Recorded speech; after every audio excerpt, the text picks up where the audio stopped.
wabarakatuh. Perkenalkan, nama saya Endang Suwarni. Saya dari SMP 15 Krui. Saya mahasiswa PPG Universitas Lampung. Akan melaksanakan PPL kedua. Selamat menyaksikan. Assalamualaikum warahmatullahi wabarakatuh.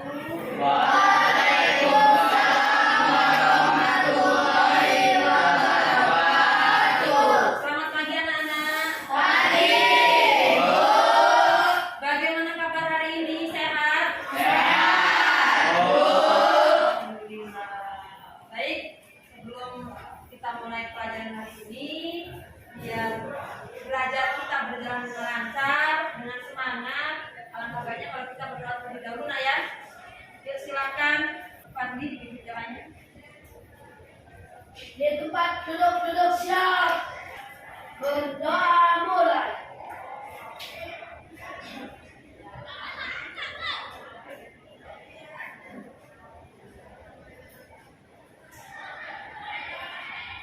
Selesai.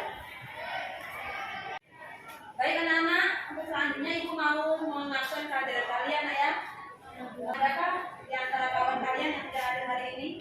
Ada semua ya.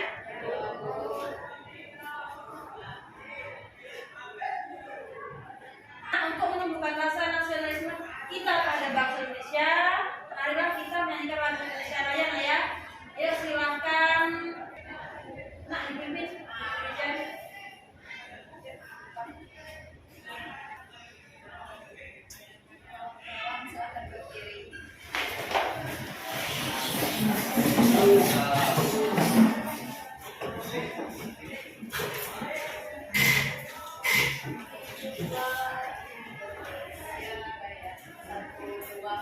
Indonesia, tanah airku, tanah tumpah darahku. Di sanalah aku berdiri, jadi panduriku. Indonesia, bangsa yang tanah airku, marilah kita berseru, Indonesia bersatu. Sayangku di luar negeriku, bangsaku, rakyatku semuanya, bangunlah jiwanya, bangunlah badannya untuk Indonesia Raya. Indonesia merdeka, merdeka, tanahku, negeriku yang ku cinta. Indonesia merdeka, merdeka, hiduplah Indonesia Raya. Nah, sebelum kita masuk ke pelajaran hari ini, adakah yang masih ingat dengan materi sebelumnya? Saya Bu, Ya, apa namanya? pengertian teks persuasif. Ya, pengertian teks persuasif. Siapa yang bisa menjelaskan apa itu teks persuasif? Bu, ya. Pengertian persuasi adalah suatu teknik memengaruhi manusia dengan jalan memanfaatkan atau menggunakan data dan fakta tekstualis dan sosiologis dari komunikasi yang hendak dipengaruhi. Ya. Langkah-langkah pengumpulan teks persuasif adalah A. Membaca teks dengan penuh konsentrasi dan menggunakan teknik membaca cepat. B. Memperhatikan kata-kata kunci dan kalimat-kalimat utamanya dalam setiap paragraf. C. Mencatat kalimat-kalimat penting yang ada pada setiap paragraf seperti kalimat utama tiap paragraf. D. Menyusun catatan persuasif yang telah kita buat. Kemudian jadikan sebuah kesimpulan dengan bahasa cerita singkat. Ya, tepuk tangan dulu, Nak. Tujuan pembelajaran kita hari ini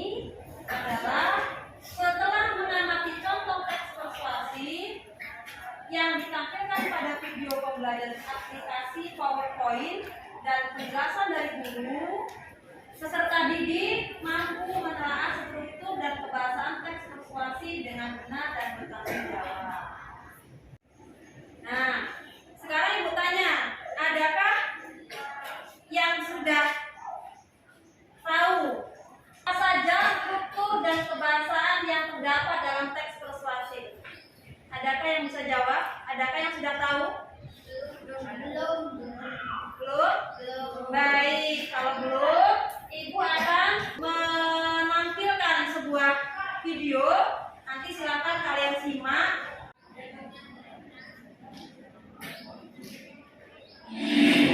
Silakan disaksikan ya.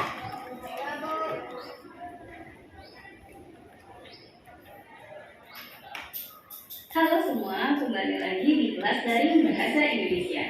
Kali ini Silakan kalian akan tulis membahas mengenai yang persuasi yang mengacu pada kompetensi biar dasar kalian bisa memahami apa yang kita lihat tadi kalian. persuasi yang berdasarkan ajakan dan pertimbangan tentang berbagai pembelajaran ini nantinya bertujuan agar peserta didik mampu menelaah struktur dan kebahasaan teks persuasi dengan benar. Kita beralih ke struktur teks persuasi. Teks persuasi memiliki tatanan dan urutan dalam penyusunan teksnya. Adapun bagian-bagian yang membangun struktur teks persuasi yaitu yang pertama, pengenalan isu. Bagian ini merupakan pengantar atau pengenalan pada teks yang mengenalkan isu atau permasalahan yang akan dibahas pada teks. Yang kedua, rangkaian argumen. Bagian ini berisi pendapat-pendapat dari penulis mengenai isu yang dikemukakan sebelumnya. Pada bagian ini juga disajikan data atau fakta yang mendukung argumen tersebut. Yang ketiga, pernyataan ajakan. Bagian ini berisi kalimat-kalimat ajakan yang ditujukan kepada pembaca untuk melakukan sesuatu. Pernyataan ajakan dapat disampaikan secara tersurat maupun tersirat. Yang keempat, penegasan kembali. Bagian ini bertujuan untuk memperkuat pernyataan dan argumen-argumen sebelumnya. Bagian penegasan dalam teks persuasi bersifat opsional. Nah, bahasan terakhir kita tentang teks persuasi adalah ciri kebahasaan yang membedakan teks persuasi dengan teks jenis lainnya. Adapun kebahasaan teks persuasi adalah sebagai berikut. Teks persuasi cenderung menggunakan kata-kata teknis atau peristilahan yang berkenaan dengan topik yang dibahas. Contohnya pada teks tentang teknologi, maka kata teknis yang bisa saja digunakan di dalam teksnya yaitu smartphone, komputer, internet, televisi, dan lain sebagainya. Berikutnya, di dalam teks persuasi biasanya juga menggunakan kata-kata penghubung argumentatif seperti sebab, karena, jika, dengan demikian, akibatnya, oleh karena itu. Selanjutnya, menggunakan pengganti orang pertama jamak seperti kita. Hal ini bertujuan untuk membuat penulis seolah-olah berada di pihak yang sama dengan pembaca. Contoh kalimatnya, kita harus terampil memanfaatkan TK untuk pembelajaran. Nah, di dalam teks persuasi juga ditemukan penggunaan kata kerja mental. Misalnya, memprihatinkan, memperkirakan, mengagumkan, diharapkan, menduga, dan lain sebagainya. Tidak jarang pula menggunakan kata-kata perujukan dalam pemaparan fakta. Misalnya, berdasarkan itu, merujuk pada pendapat, dan lain sebagainya. Dan yang paling penting di dalam teks persuasi juga biasa menggunakan kata kerja imperatif seperti seharusnya, cobalah, jadikanlah, sepatutnya, dan lain sebagainya. Nah, Ibu ada satu video lagi, silakan kalian simak ya. Yang pertama ada judul. Nah, sudah ada di layar kalian tulisan judul. Nih, kita bahas dulu yang pertama dari kepala dari suatu teks atau suatu bacaan atau suatu wacana itu ada judul. Judul itu apa sih? Judul itu kepala kerangka yang terdapat di suatu teks atau karangan. Judul berisi tokoh atau inti dari topik yang akan dibahas. Jadi biasanya judul itu mengepalai suatu karangan atau suatu teks yang mendapat bahwa teks tersebut akan membahas tentang suatu hal. Suatu hal itu pasti sesuai dengan judul yang tertera. Dan kita langsung masuk ke dalam judul. Nah, ini adalah contoh dari judul di dalam suatu karangan. Di situ sangat jelas kalau judul itu biasanya berada di atas, biasanya memberikan ciri khusus atau penanda khusus untuk suatu teks bahwa teks itu akan membahas tentang hal tersebut. Di situ bisa kalian baca bahwa inti dari judul atau teks itu akan membahas tentang belajar bukanlah kewajiban. Oke, kita masuk ke yang kedua, yaitu pengenalan isu. Dan di dalam pengenalan isu itu berupa pengantar atau penyampaian masalah yang menjadi dasar atau menjadi pokok dari pembicaraan itu. Nanti di pengenalan isu kalian akan memaparkan secara umum apa sih isu yang akan kalian bahas, apa sih isu yang akan kalian kembangkan, itu kalian perkenalkan dulu. Dan di dalam perkenalan ini pastikan ketika kalian memperkenalkan diri atau kalian ingin berkenalan dengan orang lain, kalian pasti akan melakukan hal-hal umumnya saja dulu. Nah, sama dengan pengenalan isu di dalam teks persuasi, kalian akan memaparkan hal-hal umum di dalam. Nah, untuk lebih jelasnya, dan kalian tahu gambaran pengenalan isu seperti apa, kita langsung saja ke contoh bagian pengenalan isu. Nah, ini dia contoh bagian atau contoh paragraf yang akan memaparkan tentang pengenalan isu. Nah, coba kita simak dulu video atau gambar atau tulisan yang ada di layar kalian. Kalian baca dulu dengan seksama kenapa itu pengenalan isu. Nah, kalau kalian lihat di situ ada pengantar bagaimana sih pendidikan itu diajarkan dari kita kecil. Di situ diberikan gambaran yang akan membawa kita ke topik atau isunya itu.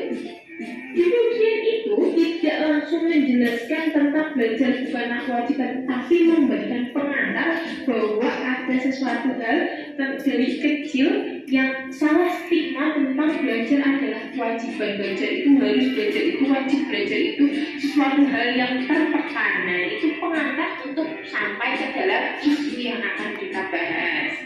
Isu bagian yang belum masuk ke dalam masalah pokoknya itu ya dinamakan pengenalan isu. Kita lanjut saja di bagian kedua, yaitu ada rangkaian argumen. Rangkaian argumen itu apa sih?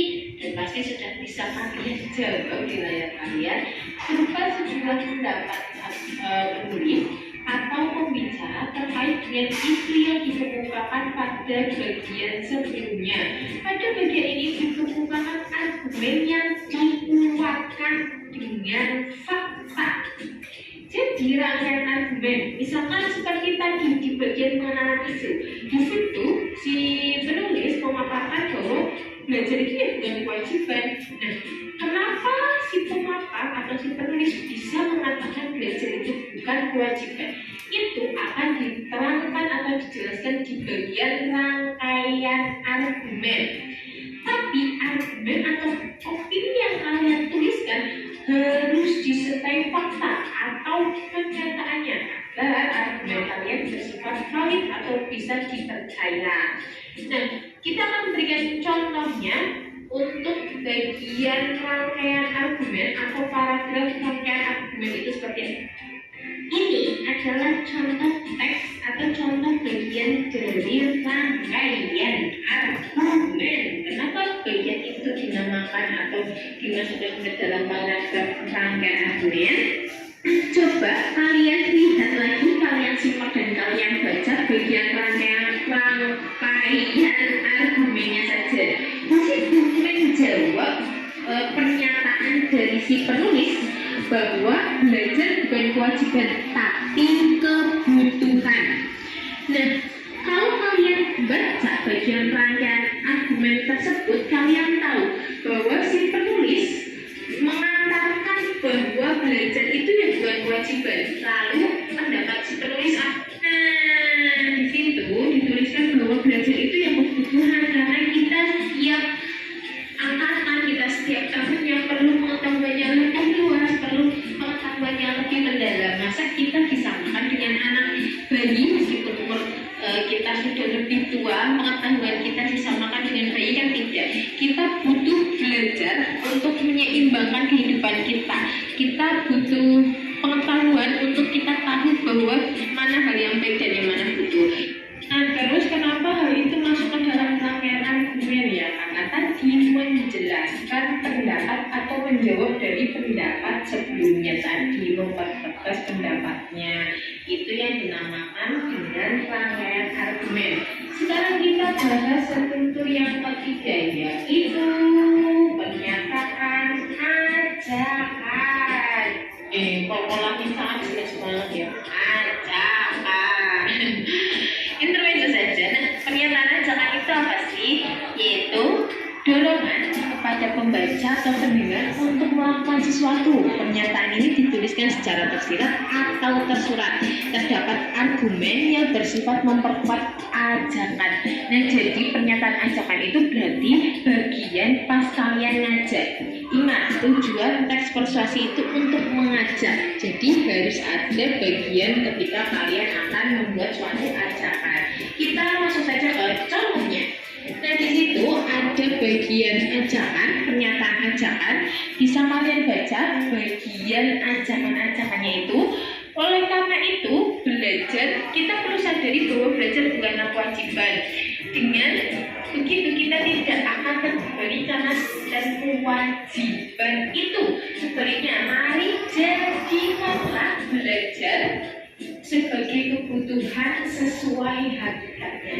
Di situ ada contoh kalimat, contoh kata yang menegaskan bahwa itu pernyataan ajakan. Di situ ada kata kunci mari jadikanlah. Dan di situ ada pernyataan ajakan secara tersurat.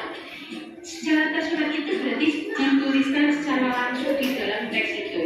Secara tersirat juga ada di sebelumnya. Oleh karena itu perlu kita sadari bahwa belajar bukanlah kewajiban, dan itu kita tidak akan terbebani karena sebutan kewajiban itu wajiban itu. Dan di situ memberikan pernyataan atau mengajak untuk mulai sadar kalian ubah pola pikir bahwa belajar itu bukan kewajiban, tapi kebutuhan kalian untuk berkembang mengetahui sesuatu yang lebih banyak. Seperti itu. Ya, di dalam teks pernyataan ajakan baik tersirat maupun tersurat. Karena teks persuasi bersifat atau bertujuan untuk mengajak. Ya, persuasi mengajak. Nah, itu adalah bagian ajakan-ajakan atau pernyataan ajakan. Kita langsung saja masuk ke dalam struktur yang terakhir, yaitu penegasan kembali. Nah, penegasan kembali itu apa sih? Nah, di layar kaca kalian ini ya. Nah, di layar kalian pasti ada sudah ada tulisan bagian penegasan kembali itu apa? Yaitu pernyataan penegasan yang biasanya ditandai dengan ungkapan seperti demikianlah, dengan demikian. Oleh karena itu, penegasan kembali itu menegaskan inti dari teks itu tuh apa, inti yang akan kalian sampaikan itu apa, itu ditegaskan kembali di bagian paragraf terakhir atau bagian terakhir dari teks persuasi itu. Misalkan kalian ingin menegaskan kembali tentang belajar bukanlah suatu kewajiban, kalian memberikan kesimpulan bahwa belajar itu bukan kewajiban, kita harus seperti apa. Nah, kita masuk saja ke dalam contoh bagian penegasan kembali. Kita masuk saja ke dalam bagian penegasan kembali. Contoh. Ini adalah bagian penegasan kembali dari teks belajar bukanlah kewajiban. Di situ kalian diminta untuk mengubah pola pikir dari belajar kewajiban menjadi belajar kebutuhan. Kita baca dulu teksnya. Pola pikir yang demikian misalnya akan membuat kita terus belajar dengan sepenuh hati dan menjadi orang yang berguna. Nah, di situ kalian memberikan penegasan bahwa belajar itu suatu kebutuhan. Nah, itu adalah bagian dari penegasan kembali. Anak-anak, kalian sudah melihat video dan ditanyakan tadi ya. Nah, sebelum membagikan LKPD, kita tepuk semangat dulu ya, biar semangat lah ya. Tepuk semangat.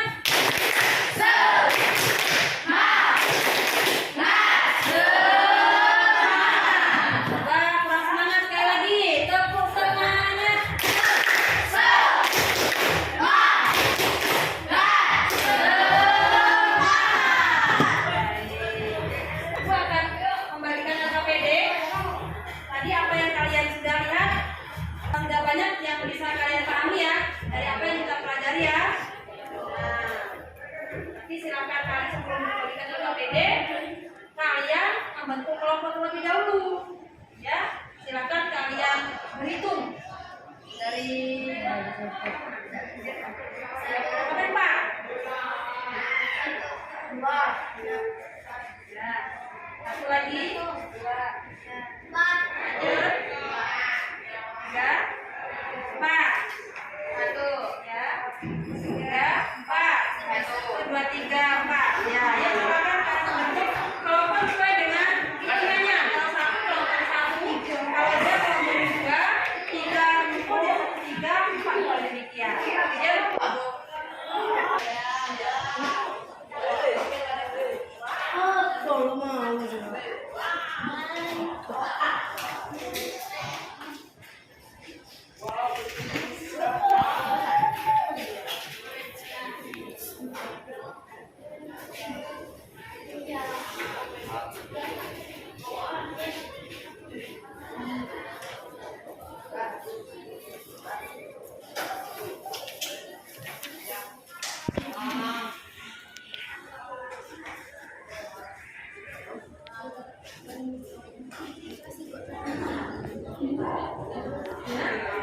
kalian akan mengerjakan ini, kalian sebelum mengerjakan silakan kalian baca dulu ya.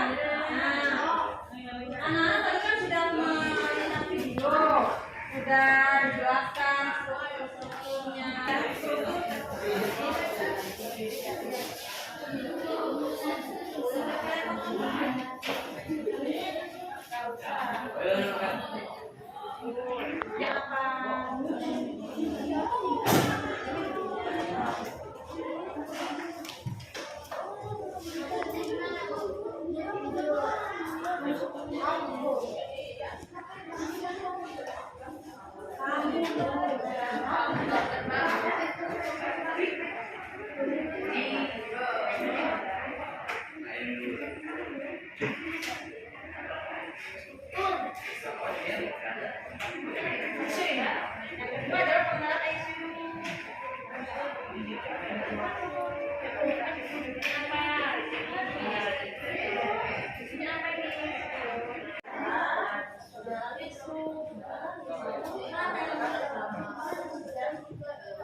The Bluetooth device is ready to pair.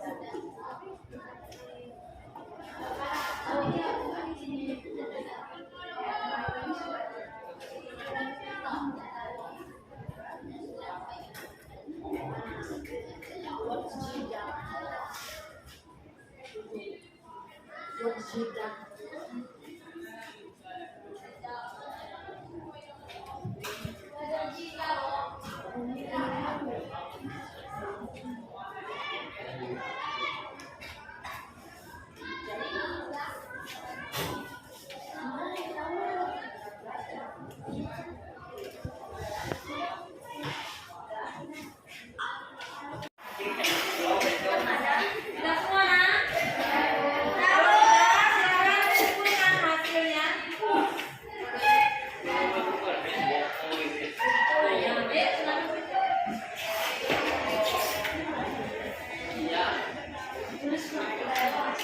Sudah ditulis kelompoknya?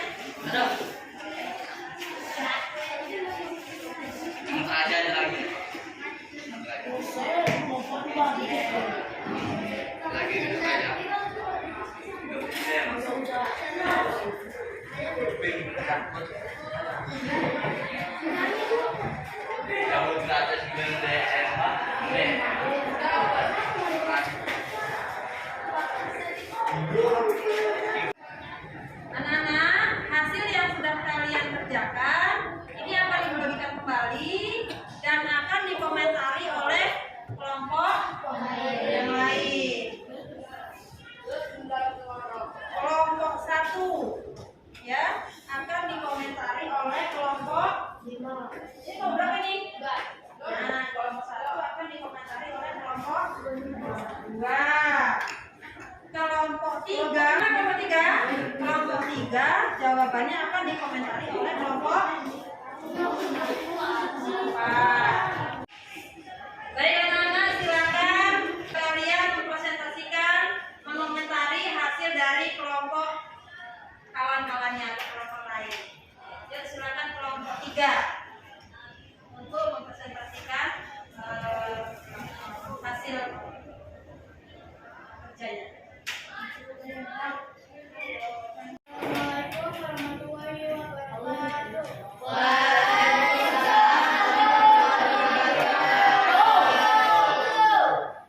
Saya selaku dari kelompok 3 ingin mengomentari hasil kerja kelompok 1. Menurut kelompok kami, jawaban dari kelompok 1 sudah benar. Sekian dari komentar kami. Waalaikumsalam warahmatullahi wabarakatuh.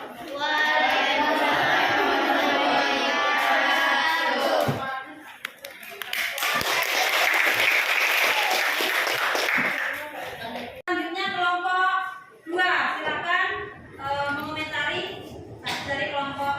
Assalamualaikum warahmatullahi wabarakatuh.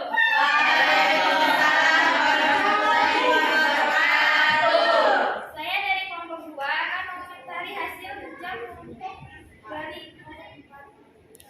Menurut kelompok kami, jawaban dari kelompok 4 masih kurang tepat karena untuk pengenalan isu dalam teks ini terdapat pada paragraf 1 dan 2, sedangkan kelompok 4 hanya menyebutkan pengenalan isu hanya di paragraf 1. Sekian dari saya. Wassalamualaikum warahmatullahi wabarakatuh.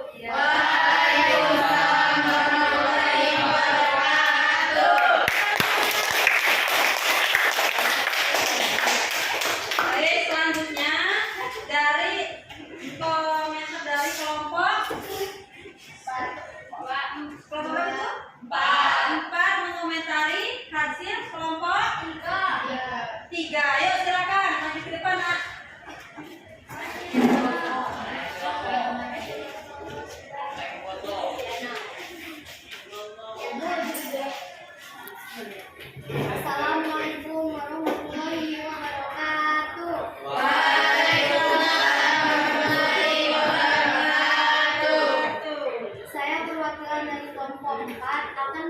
kembali dari kelompok 3. Menurut kelompok kami, jawaban dari kelompok 3 belum sesuai karena di sini kelompok 3 menyebutkan struktur pernyataan ajakan terdapat di paragraf 4. Sedangkan yang benar adalah pernyataan ajakan terdapat di paragraf 5. Saya tutup wabillahi taufiq wal hidayah. Wassalamualaikum warahmatullahi wabarakatuh.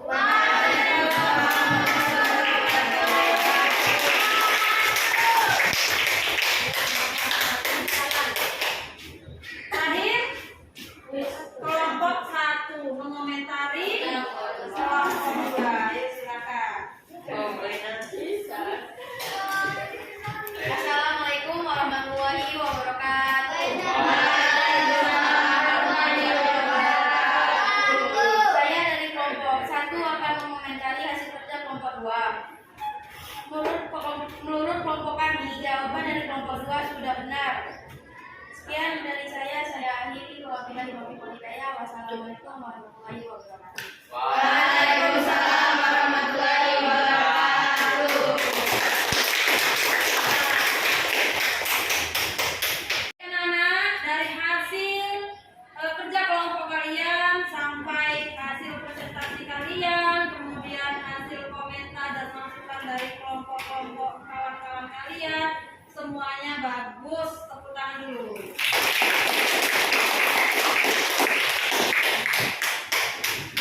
Nah, di sini Ibu akan beri kesimpulan dari apa yang sudah kalian kerjakan di FKPD ya, dari apa yang sudah kalian presentasikan ya. Ibu tegaskan kembali bahwasannya strukturnya yang pertama adalah pengenalan judulnya dulu, kemudian baru pengenalan isu. Nah, pengenalan isu itu terdapat di paragraf 1 dan 2. Ya, betul. Kemudian strukturnya yang kedua adalah rangkaian argumen. Nah, rangkaian argumen ini ada di alinea. Dari jawaban kalian tadi ada di alinea 3 dan 4 ya. Ini kemudian ada yang ketiga adalah ya pernyataan ajakan, itu ada di alinea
Kasih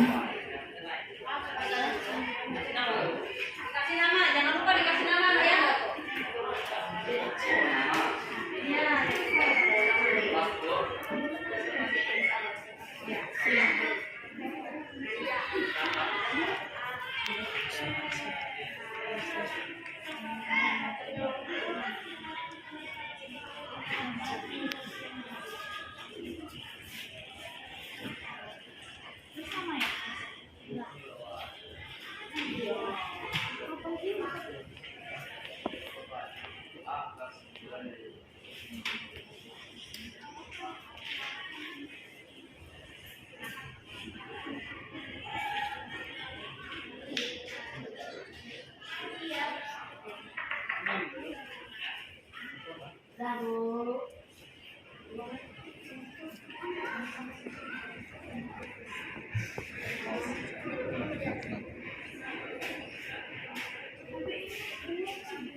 Dilakukan oleh ibu-ibu. Silakan dikerjakan. Jangan lupa dikasih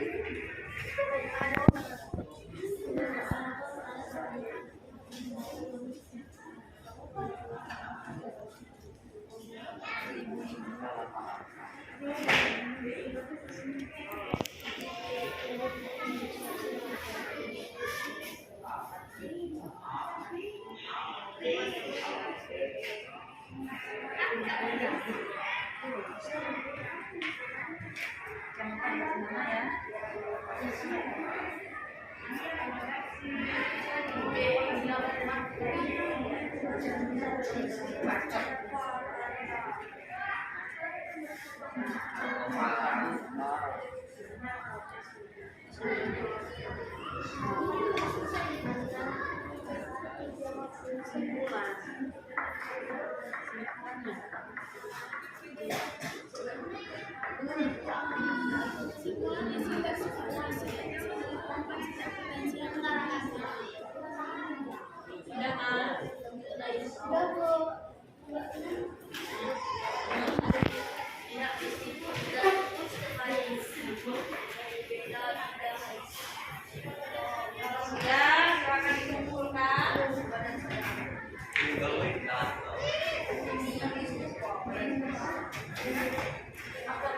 Kalau sudah, silakan dikumpulkan perwakilan aja per kelompok.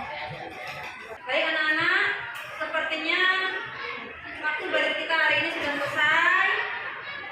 Ya, kita bertemu lagi minggu depan. Materi selanjutnya yaitu menulis ekspresi. Ya. Sebelum ditutup pelajaran kita hari ini, silakan ketua kelas memimpin doanya. Di tempat duduk siap. Berdoa mulai.